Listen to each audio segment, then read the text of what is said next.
All right.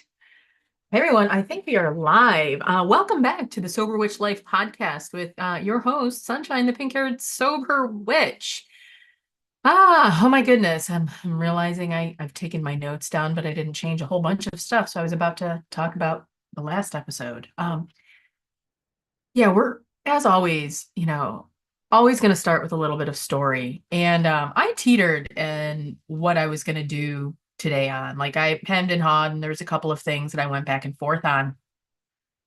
And it was a matter of we've been exploring the steps each of these weeks. And it was a matter of do I go into the next step, which is a step 11, or do I go back and talk a little bit more about shadow work? And then it hit me, I can actually talk a little bit about both here.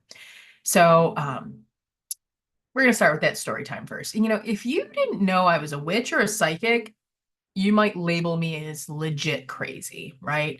Um, Even before recovery, I had occasionally talked to my guides, right?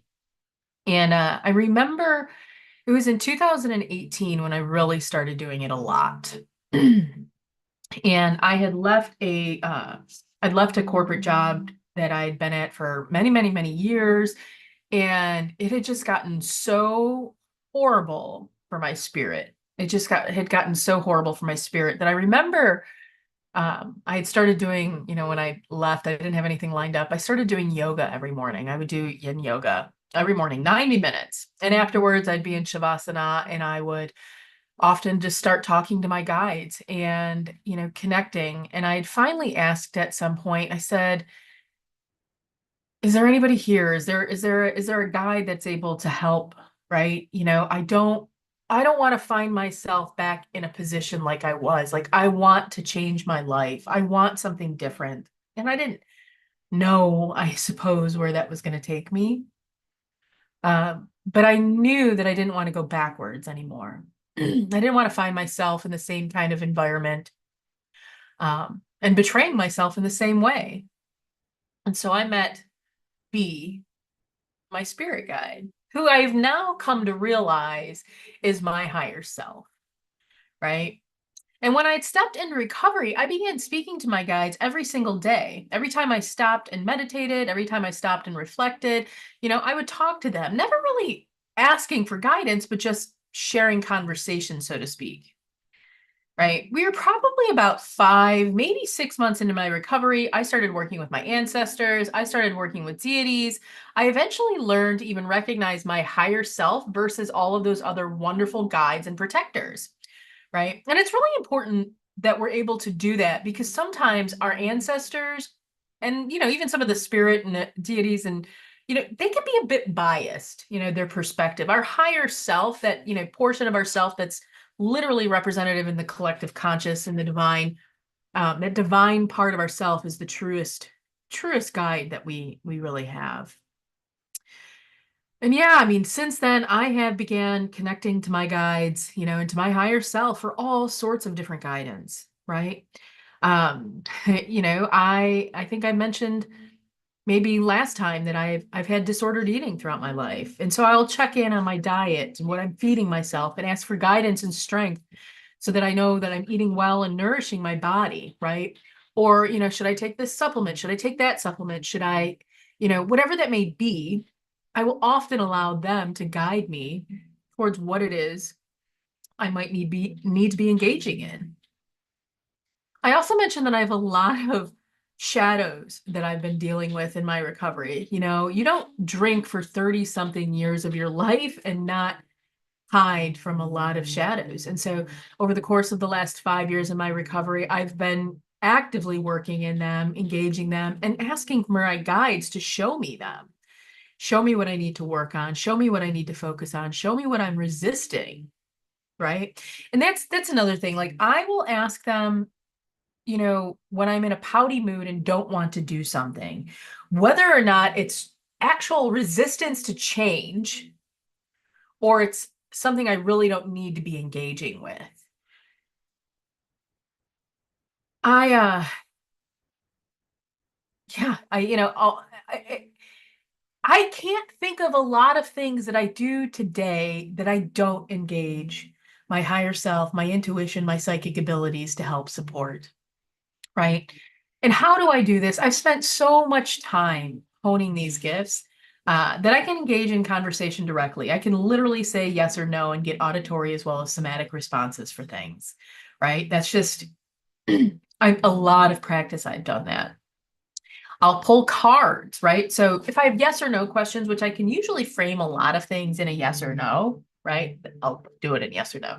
If it's something deeper, meaning I need deeper insight, deeper explanation, a deeper or a different perspective, I'll pull cards, right? I'll pull oracle cards, tarot cards, whatever it may be. Sometimes I'll even do like some bibliomancy, like another form of divination, maybe the pendulum, bibliomancy, shufflemancy, or something of that nature. If I'm out and about and I can't pull a card, I'll ask for from a message in another way, right? And why I'm sharing all of this with you, right? This is step 11, right? Meditating regularly and communicating with our guides to gain knowledge of what our purpose is, as well as the direction to carry it out, right? And I want to emphasize, like, in a lot of ways, this means purpose, like life purpose. But, as I was sitting and reflecting today about what I was going to share with you, I wanted to touch on it can be just purpose of right now. What is my purpose right now? What do I need to be doing?